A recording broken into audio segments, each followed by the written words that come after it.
Seven sisters ভারতের উত্তর পূর্ব প্রান্তে চীন, বাংলাদেশ ও মায়ানমারের সীমান্ত ঘেঁষা যে 7টি রাজ্য রয়েছে তাদের একত্রে বলা হয় সেভেন সিস্টার্স। কিন্তু কেন?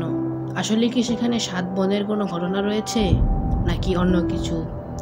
রাজ্যগুলো হলো অরুণাচল, মেঘালয়, আসাম, নাগাল্যান্ড, মিজোরাম, মণিপুর এবং ত্রিপুরা। এদের মোট আয়তন 2,11,511 বর্গ কিলোমিটার। এদের মধ্যে সবচেয়ে বড় হলো অরুণাচল প্রদেশ, যেখানে রয়েছে প্রধানত 26টি আদিবাসী সম্প্রদায় ও প্রায় 100টি উপজাতি সম্প্রদায়ের মানুষ। তাদের যেমন রয়েছে নিজস্ব সংস্কৃতি, তেমনই রয়েছে মনোরম পরিবেশ।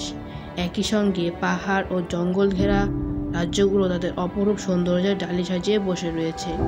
এই রাজ্যগুলো স্বতন্ত্র হলেও নানা কারণে একে অপরের উপর নির্ভরশীল। রাজনৈতিক, সামাজিক ও অর্থনৈতিক দিক দিয়ে এই রাজ্যগুলোর মিল রয়েছে। ভারতের অন্য প্রান্তের সাথে এরা যুক্ত শিলিগুড়ির মাধ্যমে। শিলিগুড়ি এই রাজ্যের অন্যতম বড় শহর, তাই শিলিগুড়িকে সেভেন সিস্টারের প্রবেশপথ বলা হয়। ত্রিপুরার সাংবাদিক জ্যোতিপ্রসাদ সাইকা এই 7টি রাজ্যকে একসাথে বলার জন্য সেভেন সিস্টার্স টার্মটি প্রথম ব্যবহার করেন। এই 7 রাজ্যে ছড়িয়ে ছিটিয়ে আছে কিছু অনন্য সম্পদ ও জায়গা, যা বিশ্বের আর কোথাও নেই। এর মধ্যে উল্লেখযোগ্য হল মণিপুর রাজ্যের ভাসমান জাতীয় উদ্যান, যা বিশ্বের একমাত্র জাতীয় উদ্যান বা পার্ক।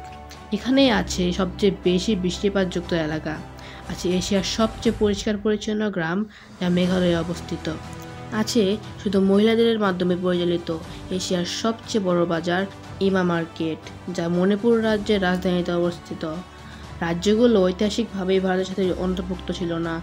আর্যরা পুরো ভারত দখল করলেও ব্রহ্মপুত্র নদের পূর্ব পাশের উত্তর পূর্ব অঞ্চলীয় রাজ্যগুলোতে আসতে পারেনি। এসব অঞ্চলে গারো, খাসিয়া, বড়ো এবং মিজোদের মতো আদিবাসী রাজাদের শাসন চলত।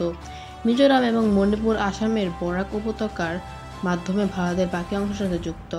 এই নির্ভরতার কারণেই 1972 সালে এই রাজ্যগুলোকে সেভেন সিস্টার্স ট্যাগটি দেওয়া হয়। ভিডিওটি ভালো লাগলে লাইক করবেন এবং অজানা বিষয়ের নতুন ভিডিও পেতে সাবস্ক্রাইব করে রাখবেন।